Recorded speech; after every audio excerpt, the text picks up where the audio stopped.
આજરોજ એક જબરજસ્ત અરવલ્લી આરટીઓના પટાંગણમાં ઊભો છું ને આજરોજ એક જબરજસ્ત કિસ્સો અમારી સામે આવ્યો છે કે એક યુવાન છે જેનું નામ છે ફકીર મોઇન શાહ ફારૂક શાહ, ગાબડના વતની છે અને તેઓએ લર્નિંગ લાયસન્સ માટે એપ્લાય કરી હતી 28/5/2025ના રોજ કે જેઓ પરીક્ષામાં પાસ થઈ ગયા છે.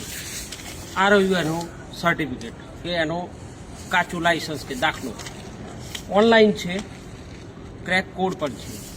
એ સિવાય હું આપને જણાવું કે એ પછી એ મિત્રએ એ ભાઈએ એટલી બધી એપોઇન્ટમેન્ટ લીધી છે કે જેની કોઈ હદ નથી. આજે અમને યુવાએ ફોન કર્યો કે ભાઈ મારી જોડે આવો પ્રશ્ન બન્યો છે, તો અમે જાતે તપાસ કરવા ગયા તો અહીં આરટીઓ ઇન્સ્પેક્ટર સાહેબનું કહેવું એમ છે કે એ પાસ થઈ ગયા છે પણ એમનો ડેટા પુશ થતો નથી. તો આ સર્ટિફિકેટનો મતલબ શું છે? ડેટા પુશ નથી થતું એ તો ટેકનિકલી ઇસ્યુ છે. અને આવા મોઇન શાહ જેવા તો લગભગ 20 યુવાનોના લિસ્ટ અમને બતાવ્યા, પણ એ જે લાયસન્સ ધારક છે એનો પ્રશ્ન નથી. આજે આ મોઇન શાહ 21 વર્ષની ઉંમરનો છે, એને નોકરીનો સવાલ છે.